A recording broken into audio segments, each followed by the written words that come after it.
ఇవాళటి special కొబ్బరికాయ దొండకాయ పచ్చడి చాలా రుచిగా ఉంటుంది. రెసిపీ చూసేద్దామా?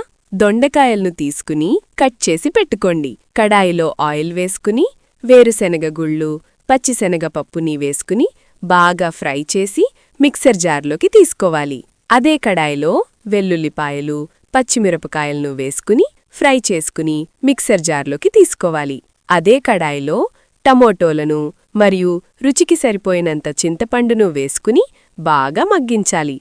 దగ్గరికి వచ్చేయాలి. టమాటాలు మెత్తగా అయిపోవాలి. మిక్సర్ జార్లోకి తీసుకోవాలి. ఒక కొబ్బరికాయ ముక్కలను వేసుకుని గ్రైండ్ చేసుకుని పక్కన పెట్టుకోవాలి. అదే కడాయిలో కొంచెం ఆయిల్ వేసుకుని దొండకాయలను వేసుకుని గళ్ళప్పు, పసుపు వేసుకుని బాగా కలుపుకోవాలి. క్యాప్ క్లోజ్ చేసి మగ్గించాలి. దొండకాయ దగ్గరికి వచ్చేంత వరకు. అదే మిక్సర్ జార్లో ఈ దొండకాయలను కూడా వేసుకుని గ్రైండ్ చేసుకోవాలి. ఇలా మెత్తగా గ్రైండ్ చేసుకున్నాక నెయ్యితో తాలింపు వేసుకోవాలి.